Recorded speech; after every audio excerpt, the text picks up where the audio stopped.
Returning overseas Filipinos ginapaiway anay nga makapauli sa Western Visayas base sa ginpagwa nga resolution sa National IATF. Masobra 2,000 nga ROFs stranded sa hotels kag quarantine facilities sa NCR Plus bubble. Samtang courtesy lockdown sa probinsya sang Antique suportado sa Regional Task Force Against COVID-19. Si John Sala nakatutok live. John? Adrian Kate Darrell bangod sa padayon nga pagsaka sang kaso sang COVID-19 sa NCR Plus bubble kag syudad sang Davao kag Cebu, ginpakamaayos sang mga local chief executives diri sa rehiyon nga mas pasang karon pa ang travel suspension kag subong apektado na gani ang mga returning overseas Filipinos. Giligwat sa National Interagency Task Force ang unang resolusyon sa diin wala malakip ang mga returning overseas Filipino workers sa mga apektado sa travel suspension halin sa NCR Plus bubble.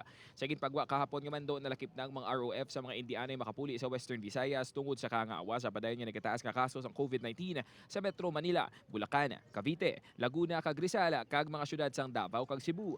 Kahapon akong tani mauntat ang travel suspension gikan sa NCR Plus bubble apang gin-extend ni tubtob Abril 10. Bangod sini pila ka mga ROF ang stranded kag nagbalik na lang anay sa ilang mga hotel kag facility quarantine.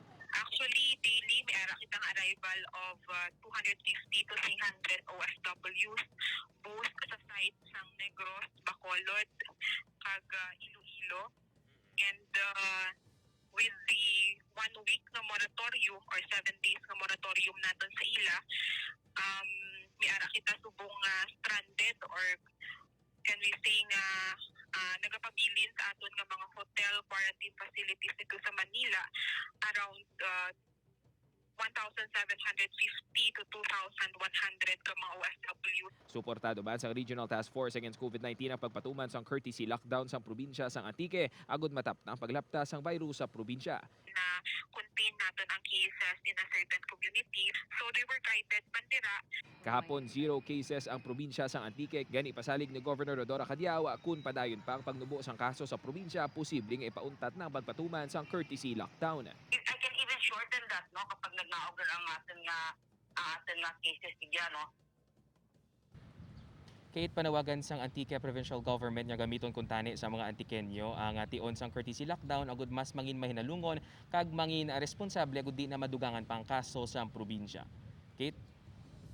John, may posibilidad bala nga i-extend ang travel suspension o kung pinal na ina nga na desisyonan nga tubtub sa Abril 10 lang?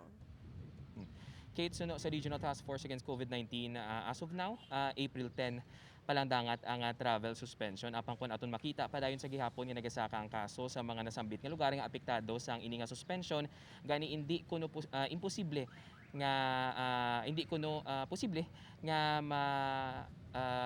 extend pa ang ini nga travel suspension. Kate? John, magabalik naman ang inbound travel sa Abril 10. Paano ba na masiguro sang rehiyon nga preparado na ini sila sa pagbaton?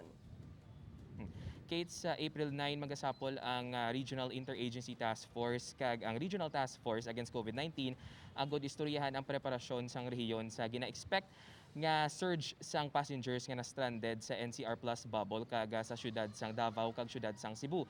Pila sa ilang mga paghandaan amo ang pagpatuman sang health protocols kag ang pagsigurado nga makapauli gid tanan nga mga na-stranded sa mga nasambit nga lugar. Kate? Madamo nga salamat, John Sala.